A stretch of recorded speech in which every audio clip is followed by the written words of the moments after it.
Je m'appelle Olivier Lavigne, j'ai fait mes premières fouilles archéologiques à 14 ans, donc j'ai toujours été intéressé par l'archéologie. Et j'ai commencé à étudier les techniques de construction et de travail de la pierre en Égypte en mettant en place une méthode de tracéologie, c'est-à-dire d'analyse des traces d'outils dans la pierre. Il y a 25 ans, plus de 25 ans maintenant.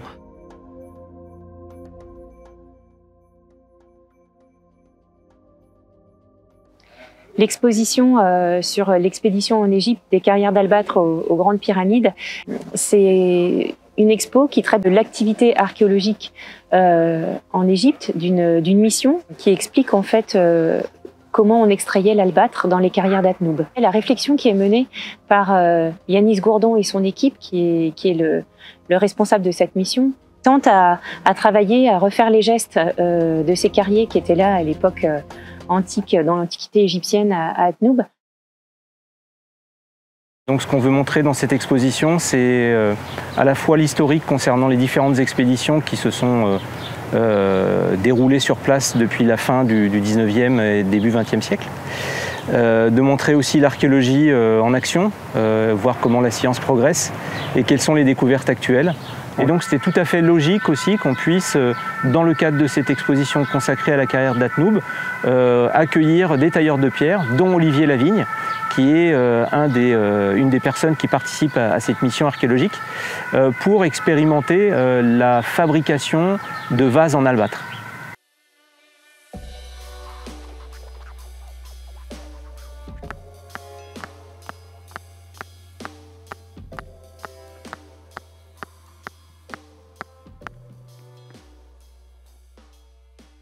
L'idée était aussi d'approvisionner le musée avec cette phase d'archéologie expérimentale. Donc on s'est dit, ce sont des petits objets, le public pourra les manipuler, ce sera quand même plus facile à faire, c'est abordable. Donc on va aller plutôt sur un vase canope simple parce qu'on a tout à réapprendre. En fait, on voit bien, on réapprend nos erreurs. Voilà, là, ça fait 30 ans que je suis tailleur de pierre, j'ai l'impression de retourner en apprentissage là. Et maintenant, il faut retrouver les gestes, il faut retrouver la finalité de tout ça, quoi. Les vases canopes, ils servaient lorsque vous étiez décédé et que vous étiez assez riche pour vous faire momifier. On enlève vos viscères, on enlève votre cerveau, on enlève votre cœur, on enlève tout ce qui a tendance à pourrir en fait une fois que le corps est décédé. Et en fait, on met les viscères dans ces petits vases. Voilà. Et on les dépose dans la tombe pour accompagner le défunt.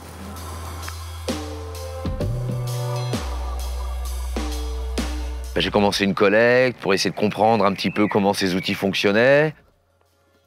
Donc on a forcément un endroit où on doit poser les mains parce que c'est une percussion directe. Hein, percussion lancée, percussion directe. Est-ce que tu percutes comment? Comme ça ou comme ça? Alors, si on percute comme ça, c'est pour chasser. Oui. Donc c'est pour enlever des gros éclats. Ouais. Donc c'est vraiment pour la mise en forme de l'outil dans un premier temps, puis après on l'affine, voilà, avec une position comme ça, et on tape en direct. En collectant ces outils, en commençant une classification, eh bien j'ai eu l'idée d'en produire. Donc j'ai commencé à produire à nouveau des outils. J'étais surpris de la rapidité à laquelle ça se faisait. Et puis après, j'ai commencé à façonner avec des éclats de calcite sur place. Tiens, regarde, par exemple, celui-là, il est pas mal. Ouais. Pas mal parce qu'il est quand même assez homogène. Ouais, il a déjà plus ou moins la forme. Tu vois, regarde, on n'est pas loin du... Voilà, on fait ça, c'est super. Voilà.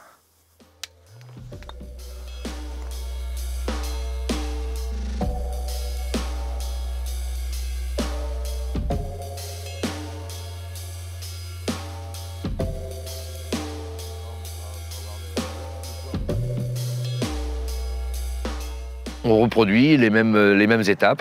Donc on est allé collecter nos outils dans des carrières à proximité, hein, comme le faisaient les Égyptiens en arrivant sur place. Là, on est vraiment dans la phase 1 où on produit les outils. Mais l'idée aussi, c'est pas uniquement de produire des vases, c'est de voir un peu comment ça se passe avec les outils, comment ils s'usent, etc., de façon à pouvoir faire un parallèle avec ce qu'on trouve sur le site.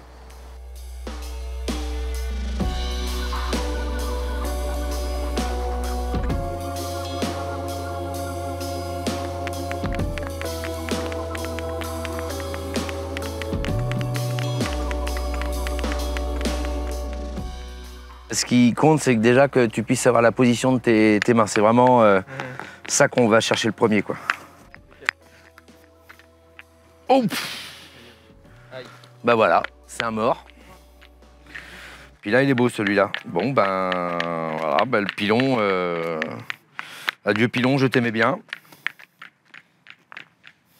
On a décidé d'acheter de la calcite en Égypte, de l'expédier ici, de la récupérer et puis de commencer le travail de façonnage tel que je l'avais étudié à Tnoub.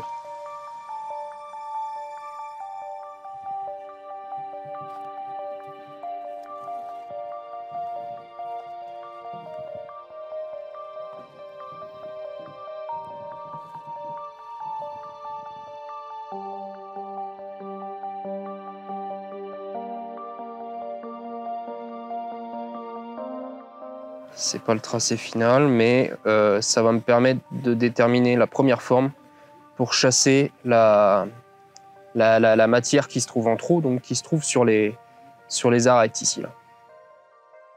Il y a quand même pas mal de matière à retirer. Et on va voir sur la partie supérieure que c'est un peu la même chose. Puis après, façonner les vases, les formes de vases. Donc là, on a rencontré quelques petits soucis, mais en même temps, c'est bien parce que c'est plein d'enseignements. Hein. Donc là, on s'est rendu compte qu'en effet, la calcite, elle est travaillée sur place. Elle n'est pas travaillée, transportée brute et puis après façonnée sur le bord du Nil. Elle est travaillée directement dans la carrière.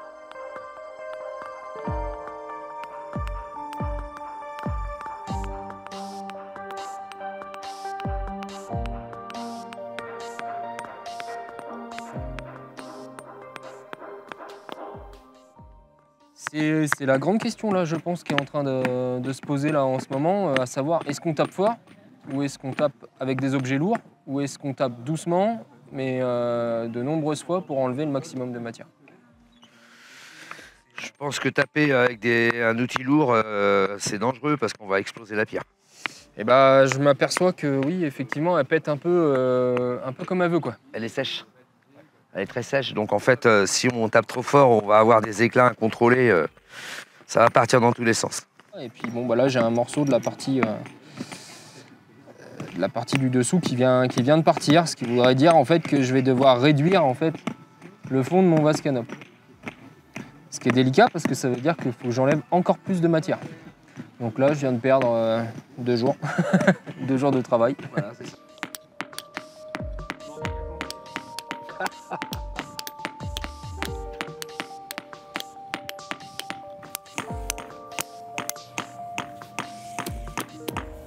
Là, on a pris une nouvelle optique parce que on a déjà cassé 2 pierres. Donc ça, c'est la pierre à Julien qui était cassée ici, là. Bon, elle était encore à peu près récupérable, donc j'essaie de lui redonner une forme un peu géométrique.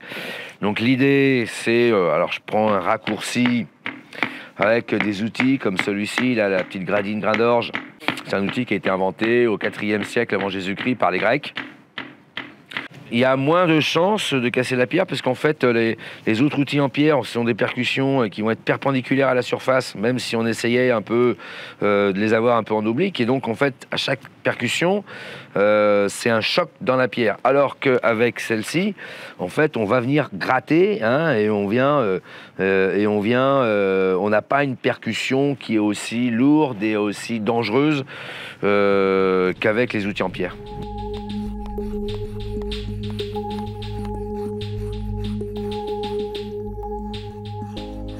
Je vais polir avec de la céramique. Hein, donc voilà, je fais un mouvement de translation.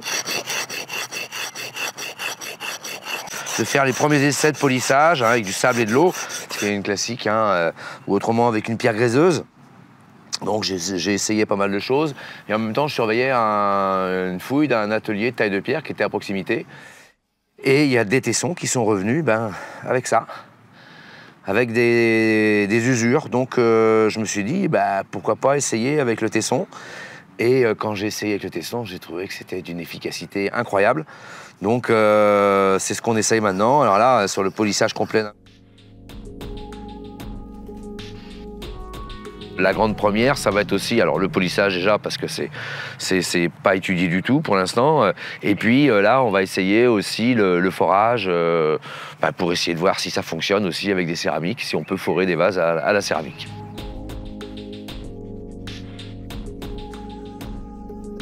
Donc il y a forcément une technique pour forer les vases. Vu la production qu'ils ont faite, c'est assez sûr. Maintenant, est-ce qu'on va y arriver? C'est une autre paire de manches. Alors, on va essayer l'évidement du vase. Donc, on a toujours le même vase que tout à l'heure. On a un petit peu d'eau.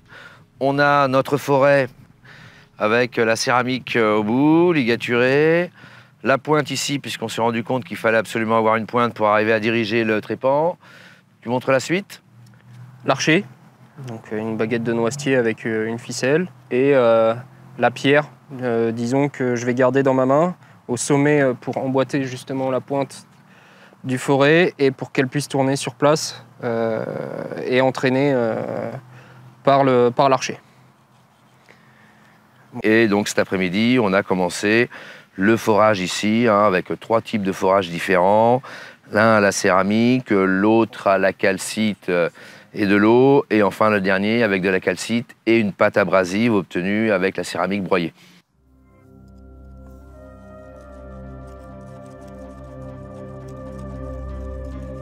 On arrive à remplir un peu le but qu'on s'était donné, mais par contre, quand on voit la dureté de certaines roches qui ont été travaillées durant l'Antiquité, les périodes reculées comme l'Ancien Empire, la Grèce mycénienne et autres, on peut rester que quand même ébahi de la qualité des finitions, etc. Où là, on se dit que nous, on arrive à sortir un vase. C'est un vase simple. Quand on voit la complexité d'autres vases qui ont été produits dans ces périodes, waouh, le niveau technologique, il est quand même incroyable, quoi. Donc ça veut dire qu'il y a un savoir-faire qui se développe autour de ça qu'on n'a plus.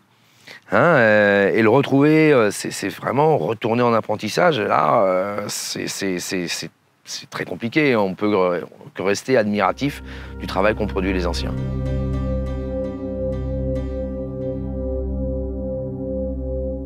Les Égyptiens ont un tout autre rapport avec le temps, avec la matière, etc., que ce qu'on a, nous, maintenant, parce qu'on est des consommateurs, parce que si, parce que ça, on est à une époque qui veut ça, alors que les Égyptiens, eux, quelque part, dans leur système de pensée, on arrive sur place, les mains dans les poches, on ramasse des cailloux, on fait des outils, on va aller extraire la calcite, on va la sortir, on va la tailler avec les outils qu'on s'est fabriqués, puis après, on va prendre la vaisselle cassée, on va la polir. C'est quand même assez grandiose, parce qu'en fait, ça veut dire qu'ils connaissent et ils exploitent tout ce qui est dans leur environnement, y compris leurs poubelles. Et ça, moi, ça me parle parce que c'est vraiment d'actualité, on est vraiment dans quelque chose qu'on a oublié, qu'on est en train de redécouvrir maintenant, alors qu'en fait, justement, quand on regarde cette grande civilisation pharaonique, c'est ce qu'on trouve dans ces modules de base, quoi.